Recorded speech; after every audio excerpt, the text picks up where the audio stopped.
Hello and welcome to my video lesson 7.3 on solving systems with elimination.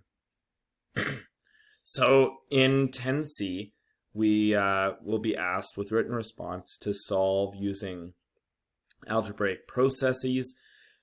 So it'll say solve the following system algebraically, and you can choose between substitution and elimination. Now I personally really like substitution. I think that it's the best way to learn algebra and how to solve different systems of equations. So if you can watch the last video, if you don't know that, do that, because that's the better way.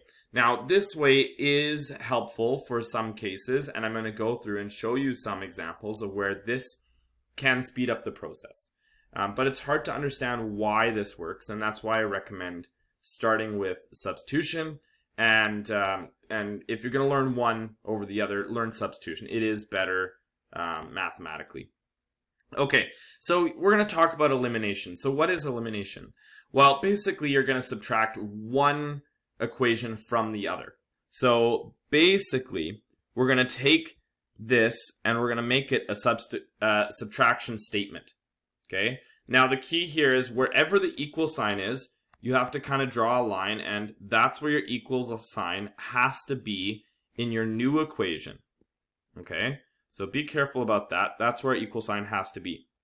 So if we go from top to the bottom and we look at this 2x, we will get 2x minus x. You know what? I'll write it out precisely so you can see this time. But normally we don't do that. So anyways, we'll have 2x minus x, and then we'll have y minus y, and then we'll have 3 minus 1. So normally I would skip to simply writing x equals 2. Now this is the most simple version. So the y has disappeared. Now with elimination, the whole idea of elimination is to get rid of one of the two variables by subtracting one equation from the other. So we got rid of the y in this case. And I specifically made a very simple example so that it would be easy to calculate. Now, even though this was easy to calculate, we're not actually done. We have the y value, but we still need to plug it back in. The x value.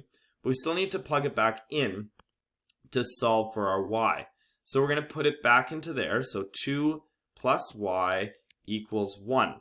Then we have to solve for y, so we're going to subtract 2 on both sides. I'll write it out. Minus 2 minus 2. Those cancel. And we're left with y equals -1. And so those are now our two answers. And just like before, you can write it as 2 comma -1. I should say at this point, I forgot to say it in the last two videos, but you can use any of the other methods to verify your solution.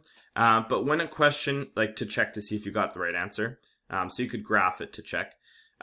But if a question says and verify, all it's actually looking for you to do is to use those values back into the original equation. So if we put in 2 plus a -1, does it equal 1?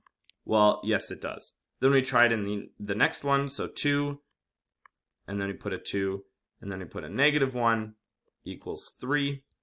This might not be able to happen right away, but 4 minus 1 equals 3, and since it does, that's how we know it works. So basically, I'm going to reiterate this. We take these two numbers and we plug them into both of these two equations to see if they actually work or not.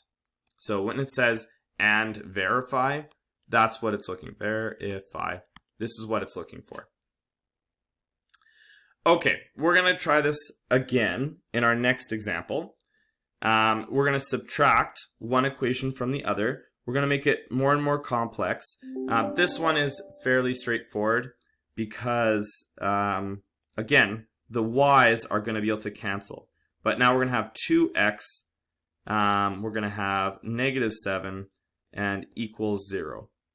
Okay, so 3 minus 1 is 2. 2 minus 2 is 0, so that's why I didn't write the y's. -5 minus 2 is -7. Now that we have that, we can move the, actually let's use let's use this to move the 7 over, so plus 7 on both sides. Then we're going to have 2x equals 7. Okay, then we're going to divide by 2 on both sides. And so we're going to be left with, sorry about that, x equals 7 over 2. So this is our x value. Now you can plug it back into one of these equations. I'm thinking back into this equation here. So in this case, we're going to have 7 over 2. That's instead of the x value, plus 2y plus 2 equals 0. Now, we're going to solve for y. So what we're going to do is move everything else over. Actually, first we can even just put those things together. So I'm going to show it for you actually. So how we're going to do this is we're going to put this over 2. Okay, this is called adding rational numbers. You can go back to my Math 9 playlist if you're not sure about that. So we're going to put those together. So 2y plus 11 over 2 equals 0. Then we're going to move the 11 over 2 over by subtracting 11 over 2 to both sides. So we're going to have 2y equals negative 11 over 2. And then we're going to divide by 2 on both sides. So we're left with y equals negative 11 over 4 as our final answer. Okay, and then like I always say, put it back into point form. So 7 over 2, comma, negative 11 over 4.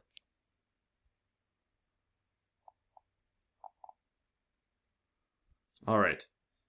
I recommend you try one of the next couple ones yourself and see if you can get the same answers that I do. Okay, we're going to power through these, so hopefully you were able to try them yourself, pause the video, etc.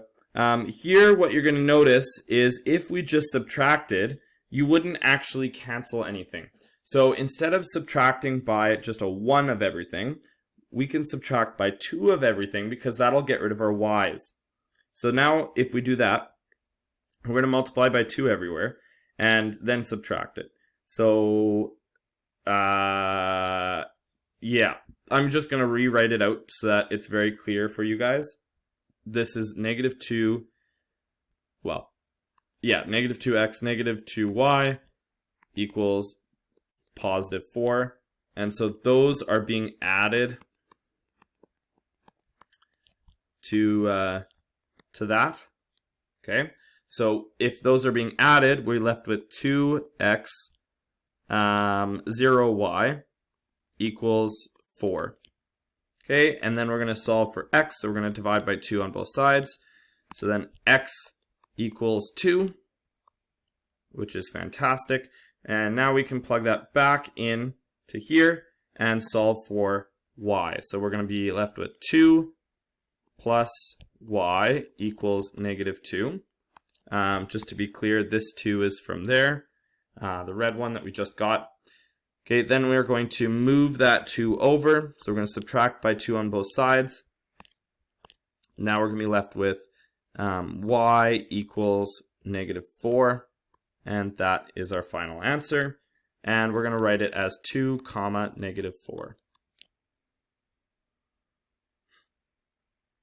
Okay, let's try the next one.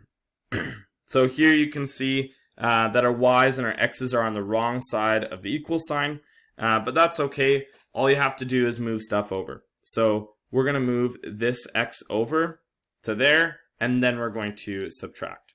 Or you could kind of flip it all around, but we're going to do it this way just so that I think it makes more sense for you guys. So we're going to move that over. So it's going to be negative 2x on both sides. So because we do that, we're going to have 0 on the left. We're going to have negative 2x plus y plus 2. Now we're going to we're not going to subtract here because it's already subtraction for the x's, so we're going to add here. So the idea is that we're getting rid of one of the variables, so we're getting rid of the x. So once we do that, we're going to be left with, 3y equals, and then 0 x's. and then y minus 2. Negative 4 plus 2 is minus 2. Okay, now we're going to solve for y, so what we're going to do is subtract y on both sides. So we're going to be left with 2y equals negative 2. We're going to divide by 2 on both sides. And we're going to be left with y equals negative 1. Which is fantastic, because now we can put it back into this equation. And so we're left with 2x equals y plus 2. But we're not writing the y, we're writing negative 1. So now that we have that, we can solve for x by putting those together. We get 1. And then we're going to divide by 2 on both sides. And we're going to get x equals 1/2 as our answer. And so we're going to have 1 over 2, comma, negative 1 as our final answer. Okay, and one last example for you guys to look at. Try it out yourselves, see if you can get it. This one's a challenging one. Okay, it's challenging because right now they are not the same at all. There's no thing we can multiply one of them by to make it work. But what we can do is multiply the top by 2 and the bottom by 3. So yes, this is complex, which is why I'd rather use substitution, but we can do this. And if we do this, at the top we're left with this answer. At the bottom we're left with this answer. Okay, and now we're going to subtract them from each other. And so we're left with the 6x's cancel, that's the whole point. But we're going to get negative 22y equals 9.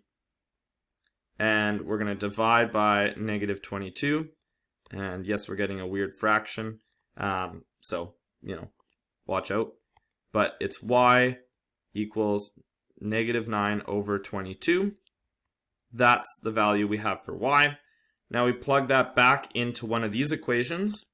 And I'll tell you right now that this would be one of the hardest questions on the test, simply because of the weird fractions that we're getting. But it is possible. So here's the equation. So now we're going to solve for x. So we have to put all that together. So I think this can simplify to negative 18 over 11 equals 3. Okay, now we're going to add the 18 over 11 to both sides. So we get 2x equals 3 plus 18 over 11, which we can simplify to, let's actually make that 3 out of 11. So it'd be 33 out of 11, which we can simplify to 51 out of 11. Okay, and then we can divide both sides by 2. And so we're left with x equals 51 over 22. Which lets us write this in point form, 51 over 22, comma, negative 9 over 22. And that is our final answer. So I hope this video helps you better understand elimination, especially with starting with easy ones and then getting to more difficult ones. Hope this video helped you better understand it, and good luck.